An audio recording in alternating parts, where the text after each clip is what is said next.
warahmatullahi wabarakatuh. Jumpa lagi bersama saya, Dr. Muslimin, spesialis kulit dan kelamin, di channel saya, Yuk Sinau Dermatovenerologi. Pada episode yang ke-21 ini, kita akan membahas ektima atau impetigo ulceratif. Jangan lupa tekan tombol lonceng, like, komen, subscribe, and share. Terima kasih. Ektima adalah suatu pioderma ulceratif yang mengenai kulit yang disebabkan oleh Streptococcus beta hemolyticus grup A. Bisa juga bersama dengan Staphylococcus aureus dan semuanya bisa diisolasi dari kulit. Ini merupakan suatu bentuk yang dalam dari impetigo yang mengenai bagian dermis. Lesi biasanya dimulai dari adanya pustul, kemudian berubah menjadi erosi, kemudian membentuk ulkus yang di atasnya ada krusta yang melekat, seperti gambar sebelah ini. Adanya kulit yang rusak, misalnya pada ekskoriasi, gigitan serangga, adanya peradangan di kulit, suhu yang tinggi, kelembaban yang tinggi, dan pada orang-orang yang mengalami diabetes, kemudian pada orang-orang yang mengalami neutropenia, merupakan suatu predisposisi dari munculnya ektima ini. Biasanya menyebar kulit disebabkan oleh Streptococcus yang berada di kulit, dan biasanya terjadi pada populasi yang padat dan dengan higiene yang buruk. Biasanya dimulai dengan impetigo superficial, ya, sama seperti itu. Ya. Streptococcus beta hemolyticus grup A dapat menginisiasi lesi atau dapat juga merupakan suatu infeksi sekunder dari luka sebelumnya. Pada impetigo yang tidak diobati, maka akan berkembang menjadi ektima, khususnya pada orang-orang dengan higiene yang buruk. Bagaimana sih prognosis kalau seseorang terkena penyakit ini? Ektima, lesinya itu biasanya sembuh perlahan, tetapi dia akan berespon terhadap antibiotik yang sesuai dan juga dengan perawatan luka yang baik. Prognosisnya jelas baik-baik. Ektima jarang menimbulkan simptom sistemik ataupun bakterinya. Lesi-lesi biasanya terasa nyeri dan dapat berasosiasi atau bisa menimbulkan limfadenopati. Limfangitis sekunder dan selulitis dan juga glomerulonefritis post-streptokokal merupakan suatu komplikasi yang dapat terjadi. Ektima biasanya sembuh dengan adanya scar atau adanya jaringan parut. Kalau kita menanyakan kepada pasien di mana tempat ektima itu muncul, maka pada anak-anak biasanya di ekstremitas bawah. Pada orang-orang dengan diabetes dan pada pasien orang tua yang tidak terawat.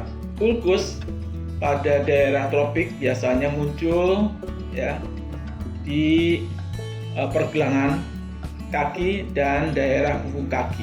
Seperti di Indonesia ini daerah tropik ya tentu sering kita jumpai pada sendi dan punggung kaki. Pada pemeriksaan fisik, ektima ini bisa dimulai dari adanya vesikel atau pustul di atas daerah kulit yang radang, di mana akan masuk ke dalam membentuk ulkus dermis, di mana di atasnya ada krusta.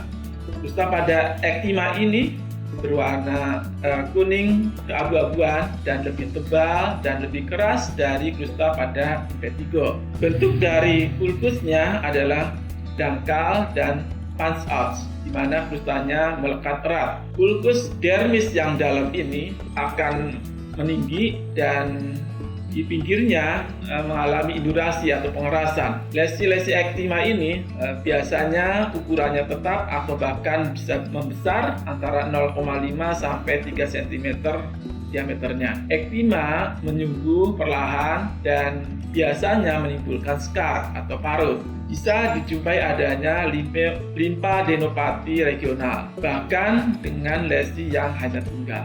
Komplikasi dari infeksi kulit akibat Streptococcus termasuk selulitis, erisiplas, gangren, limfangitis, limfadenitis supuratif, bursitis, pneumonia, dan bakterimia. Adapun komplikasi yang non-supuratif termasuk demam scarlet dan glomerulonefritis akut. Pada pemberian terapi yang tepat dengan antibiotik, ini juga tidak mengurangi angka kejadian dari glomerulonefritis post-streptokokal. Juga bisa dijumpai adanya sindroma toxic shock dari Streptococcus ini. Apa yang bisa kita lakukan dalam menegakkan diagnosis dari Petegoides? Untuk menegakkan diagnosis ataupun mencari penyebab, kita dapat melakukan pewarnaan gram, juga pemberian atau melakukan kultur dari swab yang ada di situ, ya. Juga dapat kita lakukan tes sensitivitas. Kemudian juga grup A Streptococcus ini dapat dideteksi dengan anti-DNA beta testing.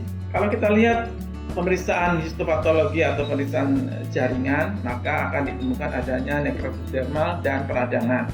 Juga ada infiltrat dari vaskular glomatosa yang profunda maupun superficial. Juga terdapat edema endotelial. Terdapat juga kusta yang meliputi permukaan dari ulkus ektima. Terus kalau kita jumpai pasien dengan ektima, apa yang kita bisa lakukan? Kita berikan terapi. Pada prinsipnya bahwa antibiotik dapat kita gunakan untuk mengobati ektima ini. Juga yang lebih penting adalah bagaimana kita harus menjaga higiene. Kemudian juga mempertahankan kebersihan, ya.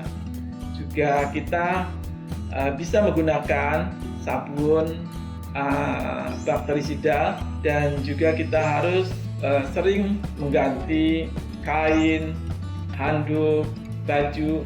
Kemudian kita juga bisa melepaskan kusta yang tebal tersebut dengan mengkompres. Lesi-lesi juga dapat kita olesi dengan antibiotik topikal, misalnya salep mupirocin. Kita dapat memberikan antibiotik oral, misalnya penisilin. Biasanya cukup 7 hari itu sudah memadai.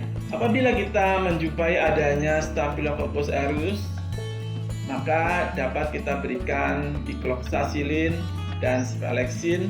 Kemudian juga kita dapat memberikan benzathine penicillin G untuk Streptococcus apabila juga bisa berkaitan dengan infeksi atau bersamaan dengan infeksi Staphylococcus. Juga kita dapat memberikan doxycycline, clindamycin, sulfamethoxazole, trimethoprim sebagai pilihan apabila kita jumpai adanya methicillin resistant Staphylococcus aureus. Cukup sekian episode yang ke-21. Jangan lupa tekan tombol lonceng, like, comment, subscribe, and share. Terima kasih. Wassalamualaikum warahmatullahi wabarakatuh.